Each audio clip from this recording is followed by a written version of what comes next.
Без кров над глава, без храна, без облека и правда. Останува познатиот штипјанец Мики Трајчевски покрај реката Брегалница во Штип. Непознати лица за кои тој претпоставува дека се од Радовиш дошле го снимале од подалечна локација.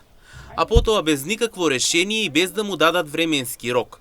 Со багери и блудужери, како што вели, тој му го срамниле со земја неговиот скромен дом, кој тој го нарече колиба.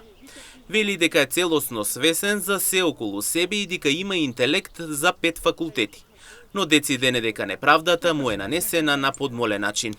Дојдеа и ми е уништија мојата куќа, мојата колиба, мојот дом, за кој нема никаква согласност, ниту решение од надлежните министерства за транспорт и врски, ниту од владата на Република Македонија, значи без писмена изјава и налог писмен во писмена форма, дека јас сум носител на високи интелектуални потенцијали, дека сум свесен за се околу себе, дека комуницирам на 7 светски јазици и имам интелект и знаење за 5 факултетски образование. Значи дојдеа на подмолен начин, неочекувано, имаше едни луѓе тамо што снима горе од Радовиш, не знам од каде се, непознати луѓе, и они без да ми дадат временски рок, нели како што е законот предвидел, согласно Кодексот на цивилизирано и демократско однесување, они дојдеа со багери, со булдозер, со камион и безмилосно ми го сето тоа уништија.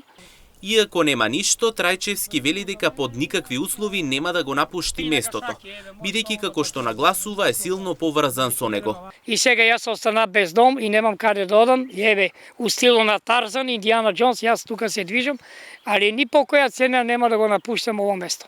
По природа сум фанатик и нема да се откажем од замислената цел.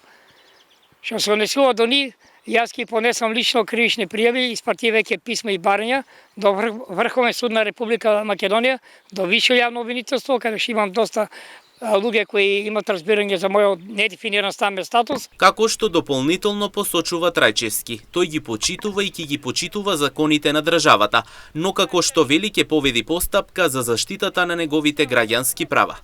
Категоричен остана дека нема да го напушти местото, бидејќи како што повторно потенцираше, е емоционално поврзан со него. За крај кажа дека очекува хуманитарна организација како храна и облека, бидејќи како што вели нема ништо.